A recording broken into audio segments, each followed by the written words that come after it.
Okay mga master, yan. So, back to basic muna tayo mga master. Meron tayo ditong mga parts na para sa AC na split type. Itong unit na to mga master, hindi siya inverter. Non-inverter to ha. Yung kung makita nyo, meron tayong contactor, meron tayong kapasitor, tsaka kapasitor sa fan, ito, fan motor, tsaka compressor, tsaka meron tayo itong indoor board, tsaka display, tsaka indoor motor to mga master. Ngayon makikita ng mga wire mga master, ito yung gagamitin natin para i-connect natin itong mga wire na to. Okay?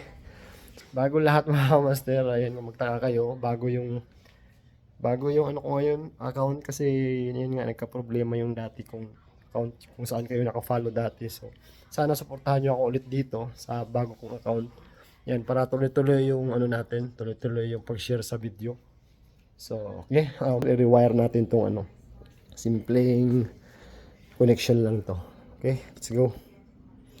So, isasahin natin mga master. So, dito muna tayo sa indoor mga master. Ayan, kung makita nyo, yan, neutral, tsaka line. So, lagyan natin ito ng connection. Papunta rito. Ito sa terminal niya. Yan. Tsaka itong power supply din. Para dito din to. Line at tsaka neutral. Kabit muna natin. Okay, so yan. Nalagay natin mga kamaster. Itong wire na ano. Yan. Itong neutral, kulay blue. Papunta siya rito. Terminal neutral din. Tapos itong kulay brown naman. Ito. Papunta rin siya rito. Tsaka itong isa, ito yung signal. Ito yung magbigay ng signal para mag-trigger yung contactor natin sa outdoor. Okay? Tapos ito naman, ito yung power supply. Ito papunta dito sa saksakan. Yan, ito, neutral tsaka line. So ngayon, gagawin natin mga master. So, okay na tong ano, indoor connection natin. Yan, makita nyo itong display niya. Yan, ito, display. So, nakakonect siya rito. Tapos itong fan motor naman, itong indoor motor, kabit natin siya dito. Okay. So, dito naman tayo magkukunik ngayon sa outdoor. Ito. Yan. Ito yung kunyari na terminal doon sa outdoor. Kukunik natin dito sa ano. Lagyan natin ng mga wire. Papunta dito sa contactor, kapasitor, papunta dito sa compressor, at saka dito sa outdoor fan niya. Okay. So, kita ba mga master? Ayan. Itong terminal na ito mga master, ito yung papunta dito sa ano, contactor. Ito yun. So, susupplyan natin to. Lagyan natin ng connection niya. Okay, may wire tayo dito. Ayan. So, itong ano, syempre, pag color coding talaga tayo, itong kulay blue is ilagay talaga natin sa neutral, di ba? Ayan, neutral. Tapos yung kulay brown, itong line. Tapos, itong kulay black is signal. Ayan. Okay, so, ito naman mga master na ano na natin, nakabit na natin dito. So itong tatlong wire naman, ang mangyayari ito ngayon is ilagay natin itong ano, itong neutral, ilagay natin dito sa running ng ano, kapasitor.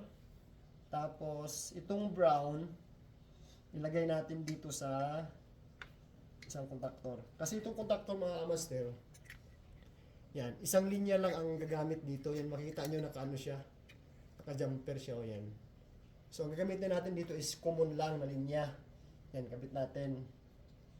Okay, so, itong isa, makikita itong isa mga master yan. Itong black, ito yung signal, di ba? Ilagay natin dito sa coil ng contactor. Para ito yung magti-trigger sa contactor natin. Okay, so yan, nakabit na natin to. Ngayon, ang gagawin naman natin ngayon is itong neutral na nilagay natin sa running ng kapasitor. Kabit natin to dito isa. Tapos, ilagay natin dito sa isang linya ng coil. Para magiging 220 na siya in case na bibigyan na ng signal to na galing dun sa indoor. So, dalawa na nakakabit dito. Ito yung neutral, ito yung signal na galing sa indoor sa board natin para mag-trigger yung contactor natin. Okay, so okay na to siya. So, ito naman, yan, makita kayong tatlong wire. Ito yung ilagay natin dito, tapos i-connect natin dito sa compressor. Okay, so ang gagawin natin dito is, ang gagawin natin yung kulay puti is starting. Yan, starting sa kapasitor. Yan. Yan. Nakita nyo clear yan. Starting. Tapos yung kulay pula is gawin nating gawin nating common. Yan, ito yon sa ibabaw ng kontaktor. Okay. Medyo maiksi lang yung wire ko eh. So, itong itim, gawin nating running. So, dito natin ilagay sa kapasitor. Yan, running. Yan, kita nyo. Huwag nyo laging kalimutan mga master, pag starting talaga, laging solo yan dito sa compressor, sa kapasitor, sorry. Wala siyang kasamang na-connect na wire. Solo lang talaga yun siya. So yan, nakabit na natin. Ito naman ikabit natin ngayon. Ito yung wire. Papunta dito sa compressor. Yan, may rubber naman, may mga nakalagay naman dito, starting, running, at saka common. So sa sunod naman, naman tayo dito. Mag-vlog din tayo paano natin mahanap yung starting, running at saka common gamit ang digital tester natin. Kuha natin mga resistance. So ito, puti is starting, lagay natin dito sa starting. Tapos common is kulay pula. So lagay natin dito pula. Ito yung common eh. Common. Tapos yung running is kulay black dito. Yan. So okay na yung connection natin sa yan sa compressor, pupunta rin sa contactor. So, ang kulang natin mga master is itong outdoor fan. Ang nakon to, nakahiwalay yung kapasitor niya. So, ang gagawin natin ito mga master, itong isa magja-jumper din tayo dito. Kuha tayo ng wire. Kabit natin dito. Tapos, kabit natin dito sa isang kapasitor. Okay, na. Okay, so nakakuha tayo ng pang jumper natin mga master yan. Dito tayo kukuha. Connect tayo dito ng running. Yan, tapos kabit natin dito sa isang kapasitor. Sa running niya. Maluwag na. Okay, so yan. Jumper natin dito sa running ng kapasitor para sa outdoor fan. Tapos ito tatlong wire mga master dito sa outdoor fan natin. Na anuhan siya eh. Yan. Ito. So kung makita nyo ito mga master, yan, black, blue, tsaka red. So ang gawin natin dito is, okay, so yung connection pala nito ng motor ito mga master, yung blue is starting. Yan. Tapos itong red, lagay natin sa running. Yan. Tapos itong itim, ilagay natin dito sa connect natin dito sa contactor kasama sa compressor. Yan.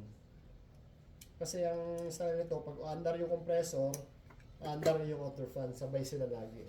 Yan, medyo magulo lang yung wire niya, pero alam niyo na siguro yun. So ito, so okay na yung natin mga master yan, na-connect na natin. So ang gagawin natin ito is, supplyan natin yung unit ngayon, lagyan natin ng power supply. So, ilapit ko lang mga master para hindi kayo malito. Ganun lang siya, oh. Yan. Neutral line, signal. Ito yung communication wire, kunyari, from indoor to outdoor. Yan. Tapos, itong neutral, diniretso ko dito sa running ng kapasitor. Tapos, yung line, dito ko nilagay ko sa contactor dito sa baba. Yan. Tapos, itong signal, ito yung papunta dito sa sa coil. Tapos, itong isa, yung isang coil na para sa yung coil ng contactor dito naman nakakabit sa running. Okay? So, yan, ganun lang. Tapos itong sa kapasitor ng outdoor fan, nag-connect lang din ako dito sa running, tapos dinagay ko dito sa isang kapasitor. Tapos ito, starting ng ng outdoor fan, tapos running. Tapos yun lang. Itong unit na to mga master, wala pa kasamang pressure switch. Ngayon kung maglagay naman kayo ng pressure switch, ito may dalawa akong pressure switch dito eh. Yan, ito yung high pressure switch at saka low pressure switch. Ganito yung mga master, kunyari lalagyan nyo siya ng pressure switch. Kung makikita nyo to, ito yung signal siya, di ba? Ito yung signal para mag-trigger yung contactor natin. So dito dapat nakakabit siya. So ang gagawin natin, pag maglagay tayo ng pressure switch, tanggalin lang natin to. Tapos kung makita nyo itong dalawang pressure switch, high and low, yan, dinugtong ko to siya, siniris ko siya. Itong isang wire niya, pwede nyo i-connect muna rito sa connect nyo muna rito, yan sa isa. 'Di ba kanina, diretso na yan siya. Diretso na yan siya dito. Tanggalin nyo. Connect nyo muna tong isang wire. Yan, connect siya dito. Tapos, itong dulo na wire niya, ito yung ikabit nyo sa ano. Ito yung dulo ng pressure switch. Dito nyo ikabit siya sa ano, coil niya. Para, bago mag-trigger yung contactor natin, dumaan muna siya ng pressure switch sa high and low. Okay? So, ganun lang mga master pagka nagdadagdag tayo ng pressure switch. Pag may mga unit kasi na ano walang pressure switch. So, kung gusto nyo lagyan, ganito lang gawin nyo. Okay, so paandarin natin mga master. Huwag lang natin lagyan ng pressure switch. Ito lang muna. Okay, so susuplayan natin yung unit ngayon, tapos paandarin natin kung aandar. Ito yung supply niya. Yan. So, saksak na natin to. May maririnig kayo tutunog yung ano nun. Yung display. Yan, kita nyo? Andar siya. So, on natin gamit natin remote. Okay. On natin. Okay. So, tahin natin. Yan, umandar na yung indoor motor niya. So, hintayin naman natin na mag-trigger yung contactor. Yan, kasi mga 3 to 5 minutes yan eh. Pag nagkaroon na ng signal tong ano, itong itim na to, kakaroon na siya ng 220 volts, pupunta na siya dito sa outdoor terminal. Tapos, ito yon pupunta na siya rito sa coil ng contactor. Tapos, magti-trigger siya. Okay, so, manda na siya mga master, oh. Yan. Yan, nag-trigger na yung contactor. Okay, so dahil dito mga master, oh, yan sa signal na yan, yan, galing dito, papunta dito sa indoor. Yan, tsaka dito sa board. Nagkaroon na siya ng 220, kaya nag-trigger yung contactor. Mandar na yung outdoor fan, mandar na yung compressor. Okay? Yan. Okay, so sunod naman mga master, i-share ko naman sa inyo paano mag-trouble ng ano, ng about contactor pag sira ang contactor. So, yun lang muna mga master. Ingat lagi tayo. Sana follow nyo ako ulit sa bago kong account na to. Thank you for watching. Ingat lagi.